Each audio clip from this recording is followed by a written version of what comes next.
నందమూరి నటసింహం బాలకృష్ణకి బాగా కలిసొచ్చిన నెలల్లో ఏప్రిల్ నెలకి ప్రత్యేక స్థానం ఉంది. వేర్వేరు సంవత్సరాల్లో ఏప్రిల్ నెలలో 5 మరపురాని విజయాలను సొంతం చేసుకున్నారు బాలయ్య. ఆ చిత్రాలకు సంబంధించిన సంక్షిప్త సమాచారం ఈ వీడియోలో చూద్దాం. 1. సీతారామ కళ్యాణం 1986 ఏప్రిల్ 18న తెరపైకి వచ్చిన ఈ చిత్రానికి హాస్య బ్రహ్మ జంధ్యాల దర్శకుడు. ఇందులో బాలకృష్ణకి జంటగా అందాల తార రజని కనువిందు చేశారు. యువ చిత్ర పతాకంపై కె మురారి నిర్మించిన ఈ జనరంజక చిత్రానికి స్వరబ్రహ్మ కెవి మహదేవన్ సంగీతం అందించారు. ఇందులోని పాటలన్నీ హిట్టే. మరీ ముఖ్యంగా రాళ్ళల్లో ఇసుకల్లో కళ్యాణ వైభోగమే ఇప్పటికీ ఎక్కడో చోట వినిపిస్తూనే ఉంటాయి. తెలుగు ప్రేక్షకుల ఆదరణతో ఈ సినిమా అప్పట్లో శతదినోత్సవం జరుపుకుంది. 2.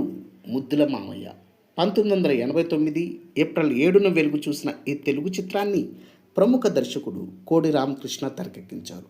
ఇందులో బాలయ్యకి జోడీగా లేడీ సూపర్ స్టార్ విజయశాంతి ఆకట్టుకోగా చెల్లెలి పాత్రలో సీత అలరించారు. భార్గవ్ ఆర్ట్ ప్రొడక్షన్స్ పతాకంపై ఎస్ గోపాల్ రెడ్డి నిర్మించిన ఈ సంచలన చిత్రానికి స్వరబ్రహ్మ కెవి మహదేవన్ మ్యూజిక్ ఓ ఎసెట్ అనే చెప్పాలి. 1989 సంవత్సరం మేటి విజయాల్లో ఒకటిగా నిలిచిన ముద్దుల మావయ్య పలు సరికొత్త రికార్డులను సృష్టించింది. 3. నారి నారి నడుమ మురారి 1990 ఏప్రిల్ 27న విడుదలైన ఈ సినిమా బాలకృష్ణకి నటుడిగా 50వ చిత్రం.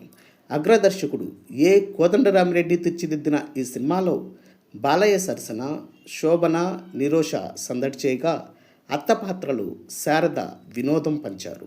యువ చిత్ర ఆర్ట్స్ సంస్థ నిర్మించిన ఈ సినిమాకి సైతం కెవి మహదేవన్ బాణీలు కట్టారు. ఇందులోని పాటలన్నీ విశేష ఆదరణ పొందాయి.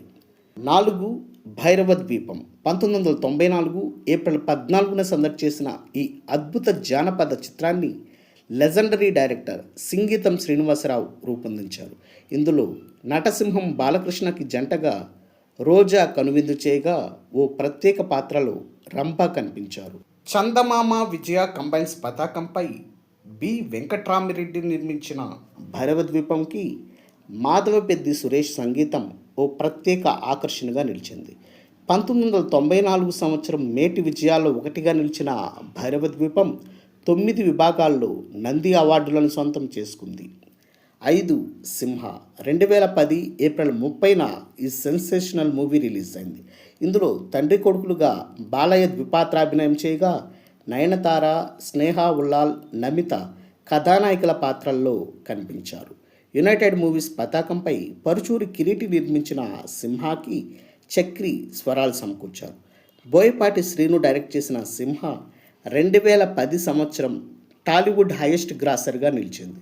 అంతేకాకుండా ఉత్తమ నటుడు విభాగంలో బాలయ్యకి రెండోసారి నంది అవార్డుని అందించింది. డియర్ వ్యూయర్స్, వీటిలో మీరు ఎక్కువసార్లు చూసిన సినిమా ఏంటి? అలాగే ఏ సినిమాని ఏ థియేటర్లో చూసారో కామెంట్ బాక్స్లో పోస్ట్ చేయండి.